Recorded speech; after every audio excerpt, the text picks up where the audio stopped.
Iron ডোম ফাঁকি দিয়ে Israel ভূখণ্ডের আকাশে এভাবেই ছুটছে ইরানের ব্যালিস্টিক ক্ষেপণাস্ত্রের বহর, যা খালি চোখেই দেখা যায় তেল আবিব, হাইফা, জেরুজালেমে। ক্ষেপণাস্ত্র ইসরায়েলের আকাশ প্রতিরক্ষা ব্যবস্থা ধ্বংস করলেও অধিকাংশই আঘাত হানে ইসরায়েলের গুরুত্বপূর্ণ স্থানে। ইরানের 3টি পারমাণবিক স্থাপনায় যুক্তরাষ্ট্রের বোমা হামলার প্রতিশোধেই খেপিয়ে তুলেছে খামেনি প্রশাসনকে, যার তাৎক্ষণিক জবাব দিচ্ছে দেশটির অভিজাত বাহিনী IRGC। তেল আবিবের প্রাণকেন্দ্রে ধসে পড়েছে বহুতল ভবন, আতঙ্কিত ইসরায়েলিরা।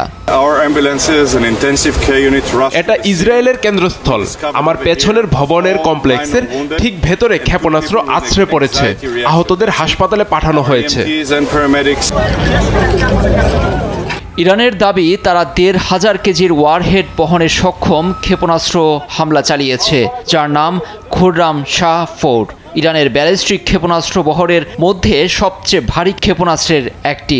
বিশ্লেষকদের মতে সর্বোচ্চ ধর্মীয় নেতা আয়াতুল্লাহ খামেনির নির্দেশে ২০০০ কিলোমিটার পাল্লার এই ক্ষেপণাস্ত্র ছোড়ার বিধান আছে।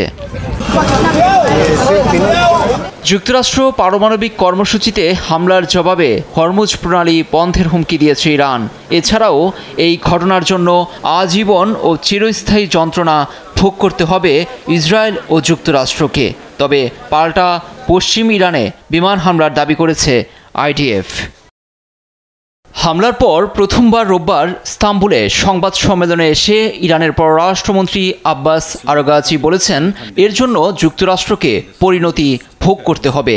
তার দেশে হামলা চালিয়ে রেড লাইন অতিক্রম করেছে যুক্তরাষ্ট্র, এমনকি আন্তর্জাতিক আইনের প্রতি শ্রদ্ধা নেই দেশটির।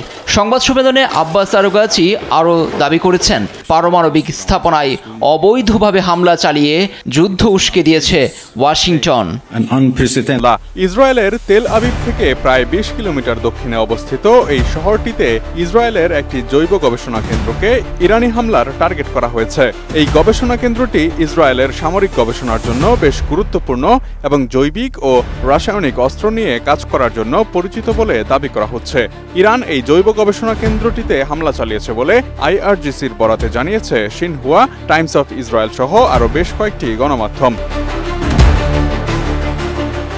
ইরানি সূত্র ও সামাজিক যোগাযোগ মাধ্যম থেকে জানা গেছে, এই হামলার ফলে গবেষণা কেন্দ্রের ব্যাপক ক্ষয়ক্ষতি হয়েছে। তবে ইসরায়েলি কর্তৃপক্ষ এ বিষয়ে কঠোর সেন্সরশিপ আরোপ করায় বিস্তারিত তথ্য জানা কঠিন হয়ে গিয়েছে। মার্কিন রাজনৈতিক বক্তা ও উপস্থাপক জ্যাকসন হিঙ্কেল ইরানি হামলায় জৈব গবেষণা কেন্দ্রটি ধ্বংসের বিষয়টি তার ভেরিফাইড এক্স পোস্টে তুলে ধরেছেন। ১৯৫২ সালে এই গবেষণা কেন্দ্রটি ইসরায়েলি সরকার কর্তৃক প্রতিরক্ষা গবেষণার জন্য স্থাপিত হয়।